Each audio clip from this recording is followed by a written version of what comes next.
नमस्कार, जनता के लिए जनता की आवाज जनता समाचार में आपका स्वागत है। मैं हूं आपके साथ कंचन। आइए चलते हैं खबर की ओर। मध्य प्रदेश की सत्ता में वापसी के लिए कांग्रेस वादों की झड़ी लगा रही है। पीसीसी चीफ कमलनाथ नारी सम्मान योजना के जरिए महिलाओं को 1500 रुपए प्रति माह देने और 500 रुपए में गैस सिलेंडर देने की घोषणा कर चुके हैं। इस घोषणा से 2 कदम आगे बढ़कर पूर्व मंत्री और विधायक पीसी शर्मा ने कांग्रेस की सरकार बनने पर 100 रुपए में गैस सिलेंडर देने का ऐलान किया है। भोपाल में गुरुवार को अपने आवास पर मीडिया से चर्चा के दौरान पूर्व मंत्री पीसी शर्मा ने कहा, प्रदेश में महंगाई, बेरोजगारी, भ्रष्टाचार मुख्य मुद्दे हैं। प्रदेश में कांग्रेस की सरकार बनेगी तो 100 रुपए में गैस सिलेंडर मिलेगा। 18 साल से लेकर 60 साल तक की महिलाओं को 1500 रुपए दिए जाएंगे। घर में 3 महिलाएं हैं तो उन्हें भी मिलेंगे। 100 यूनिट बिजली मुफ्त मिलेगी। 200 यूनिट बिजली बिल हाफ देना पड़ेगा। ये महंगाई से लड़ने का एक तरीका है। बीजेपी की सरकार महंगाई बढ़ाती जा रही है। डीजल, पेट्रोल, रसोई गैस के रेट 7वें आसमान पर है। 2014 पर जब चुनाव हुआ था तब इन्होंने कहा था कि रसोई गैस 200-300 रुपए में मिलेगी, पेट्रोल डीजल 40-50 रुपए में मिलेगा, लेकिन इन सब के दाम लगातार बढ़ते ही जा रहे हैं। मध्य प्रदेश में अब तक 1 करोड़ से ज्यादा लोग बेरोजगार हैं। वहीं जबलपुर में पान का टपरा चलाने वाले युवक को न्यायालय में चपरासी एवं रेलवे में टीसी की नौकरी लगाने के नाम पर ठगबाज ने अलग अलग किस्तों में युवक से 5,50,500 रुपए ठग लिए। जालसाज ने युवक को पश्चिम मध्य रेलवे जबलपुर के महाप्रबंधक द्वारा जारी टिकट कलेक्टर के पद पर फर्जी ज्वाइनिंग लेटर भी दे दिया। इसी तरह ठगबाज ने दूसरे युवक को कोर्ट में चपरासी की नौकरी लगाने का झांसा देकर रकम ऐंठ ली।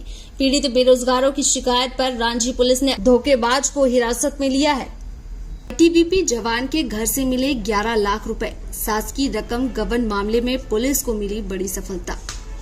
जबलपुर में शासकीय रकम का गबन करने वाले आईटीबीपी के जवान से पुलिस ने करीब 11 लाख रुपए रिकवर कर लिए।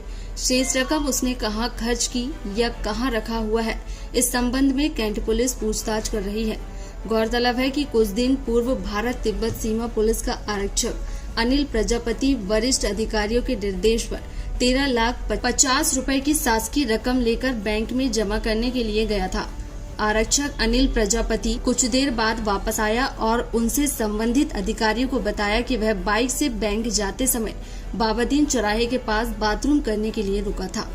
सड़क किनारे बाइक खड़ी करने के बाद वह बाथरूम के लिए कुछ आगे गया। वापस आकर देखा तो रुपयों से भरा बैग गायब था। आसपास खोजबीन की लेकिन बैग नहीं मिला। आईटीबीपी के अफसरों ने आरक्षक अनिल से पूछताछ की तो उसने कई तरह के गोलमोल जवाब दिए, जिसके बाद संदेह के आधार पर आईटीबीपी के उप निरीक्षक जयप्रकाश की शिकायत पर कैंट थाने में एफआईआर दर्ज की गई।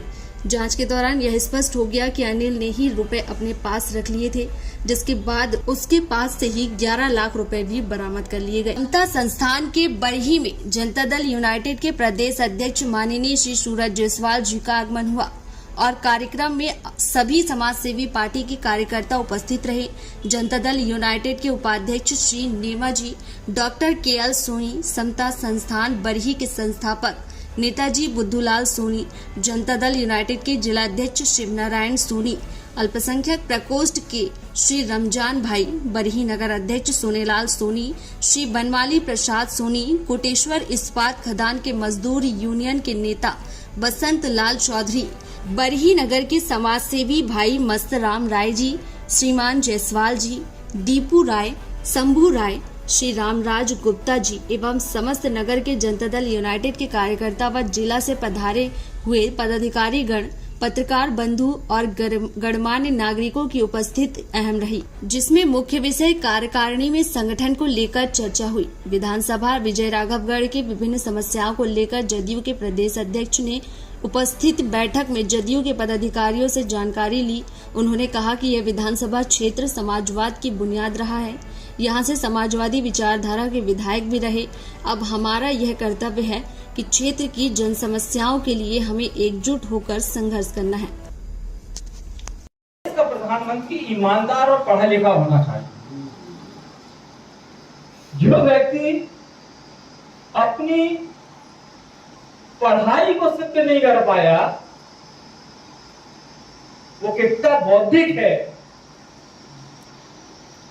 कि वो चलती हुई चीज को सुधारने की क्षमता नहीं रखता। चलती हुई चीज को बंद कर देने से समझता है कि व्यवस्था सुधर जाएगी। और अब जो 2000 का जो नोट बंद किया जा रहा है ना, वो इसलिए बंद किया जा रहा है कि अडानी जी को फिर से बैंकों से फाइनेंस चाहिए है, क्योंकि विदेशों के बैंकों ने मना कर दिया उस आदमी को कि अब कोई भी बैंक, विदेशी बैंक उसको फाइनेंस नहीं करता। और भारतीय बैंक की स्थिति ये इतनी खराब हो चुकी है कि उसके पास इतनी जमा पूंजी नहीं है जिसको दिखा के वो विदेशों से ऋण लेके इन भगोड़ों को ऋण दे सके। इंक्वायरी में रास्ता हो गया है, उसकी इंक्वायरी खड़ी कर दिया, सब कुछ कर दिया, अंत में कुछ नहीं हुआ।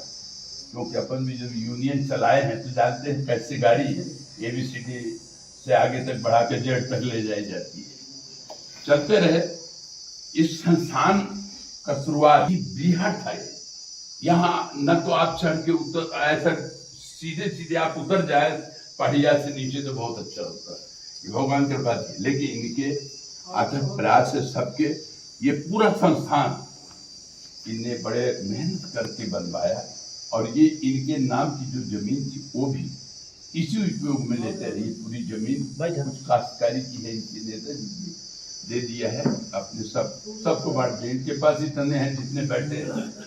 अगर ये भगवान यहाँ जब जाएंगे तो दुआ जाएंगे, कहते हैं मेरे को कुछ नहीं चाहिए, सबको मैंने दे दिया, सबको दे दिया, कोई चीज बाकी नहीं। बस ये कहते हैं कि लोहिया जी की फोटो है, ये हमको खिलाएंगे जहाँ से पाएंगे, इनकी जवाबदारी हमें कुछ नहीं। परंतु उनकी ऐसी कृपा है लोहिया जी की कि उनके नाती लोग जो हैं, शिव नारायण जी वगैरह, अपने गदेली में बैठा कर नाना जी को चलते, कहीं उनको कोई तकलीफ नहीं होती। बड़ा सम्मान, आदर। और बस थोड़ी देर बाद आपका जो मेडिकल है, वहाँ मंदिर है आपका हनुमान जी महाराज जी का, थोड़ी देर में गाड़ी से जाएंगे, वहाँ बैठा दें, शाम तक वहाँ बैठेंगे, दर्शन करेंगे, फिर गाड़ी से भोजन करा घर से ला गया, तो फिर शिव नारायण जी पूरा यहाँ रुकेंगे, नाना जी के पास सेवा करते। कृषि मंत्री कमल पटेल ने दिग्विजय सिंह और कमलनाथ को बुढ़ऊ के साथ साथ कहा, दोनों नेता सटिया गए हैं। इंदौर आए कृषि मंत्री कमल पटेल ने विवादित बयान दिया। उन्होंने पूर्व मुख्यमंत्री दिग्विजय सिंह और कमलनाथ को बुढ़ऊ कहा।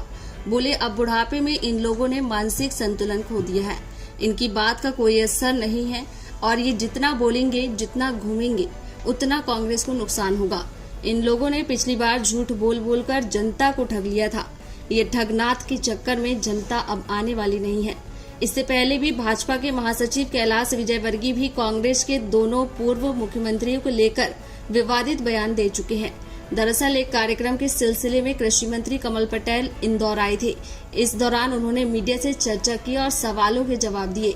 उनसे पूछा गया कि दिग्विजय सिंह का कहना है कि 2000 का नोट बंद ही करना था, तो इसे शुरू क्यों किया गया। इसके जवाब में मंत्री पटेल ने कहा कि दिग्विजय सिंह क्या कहते हैं क्या नहीं, ये खुद उन्हें समझ नहीं आता। वो तो सटिया गए हैं, बुढ़ापा आ गया है। कमलनाथ भी सटिया गए हैं। कमलनाथ जी राजीव गांधी की पुण्यतिथि को कह रहे थे जन्म दिवस। पिछले दिनों भोपाल में बीजेपी कार्य समिति की बैठक को संबोधित करते हुए राष्ट्रीय महासचिव कैलाश विजयवर्गीय ने विवादित बयान दिया था, जिसमें उन्होंने कांग्रेस पर निशाना साधते हुए प्रदेश के दोनों पूर्व सीएम कमलनाथ और दिग्विजय सिंह को 75 साल का बुढ़ऊ कहा था। जिसको लेकर दिग्विजय सिंह का कहना है कि अगर इसको बंद ही करना था तो इसको शुरू ही क्यों किया गया। क्या 2000 का नोट। देखो दिग्विजय सिंह क्या कहते हैं क्या नहीं कहते हैं, खुद को समझ में नहीं आती। वो तो सटिया गए हैं, बुढ़ापा हो गया है। कमलनाथ भी सटिया गए हैं। अब कमलनाथ जी राजीव गांधी जी की पुण्यतिथि को कह रहे हैं कि शुभ दिन है।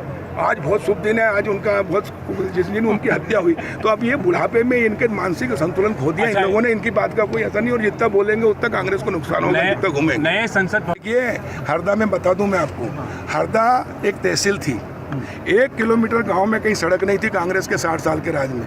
कहीं एक शौचालय नहीं था, कहीं एक मकान नहीं था। आज हरदा जिले में आप गांव में चलो, मैं आपको बुला रहा हूँ, एक गांव नहीं, एक गांव में 4-4 सड़कें। आज ही मैंने मंडी बोर्ड से 54 सड़कें स्वीकृत करके आ रहा हूँ, 300 करोड़ की। और इंडोर स्टेडियम में 15 करोड़ का वो शुभारंभ कर रहा हूँ। बाईपास रोड है, रिंग रोड है, 4 लेन है। कांग्रेस के राज में कहीं 1 किलोमीटर सड़क बता दे वो, लेकिन कांग्रेस के तो अंधे हैं, इनको तो कुछ देखना। झूठ बोल के देखिए ठग लिया था पिछली बार जनता को। ये ठगनाथ के चक्कर में अब जनता आने वाली नहीं है। और ये जो चलो चलो कह रहा था ना, अब जनता कहे कि चलो चलो वोट मांगने जाएंगे, जब कहे कि चलो चलो बहुत बेवकूफ बन गए, हम नहीं बनने वाले। अवनी बंसल कौन है जो यात्रा निकाल रही है? देखिए कांग्रेस के नेता हैं, कार्यकर्ता हैं, चुनाव है, लड़ना चाहते हैं, तो जो चुनाव लड़ना चाहता है वो अपनी अपनी यात्रा निकालें, उसमें राजनीति में कोई बुराई नहीं है, खूब निकालें। लेकिन आज हरदा जिले में, मध्य प्रदेश में सबसे अधिक ट्रैक्टर है तो हरदा जिले में, एसी ट्रैक्टर खरीदता किसान तो हरदा जिले में, गेहूं उत्पादन में देश में नंबर 1 हरदा जिले में, चना उत्पादन में देश में नंबर 1 हरदा जिले में, और तीसरी फसल मूंग के तवा डैम का पानी छुड़वाकर हमने तीसरी फसल दी और 7,755 रुपये कुंटल में खरीद रहे हैं। 1 एकड़ पे किसान को 20,000 का फायदा हो रहा है। सुनो तो सही यार। और 4,500 करोड़ की मूंग हुई है हरदा और नर्मदापुरम में तीसरी फसल के रूप में, और 100%। ये थी आज की खबर। और खबरों को देखने के लिए हमारे चैनल को लाइक करें, शेयर करें, सब्सक्राइब करें और बेल आइकन की बटन को दबाना ना भूलें। आप देख रहे हैं जनता के लिए, जनता की आवाज, जनता समाचार। अन्य खबरों के लिए हमारा चैनल सब्सक्राइब करें।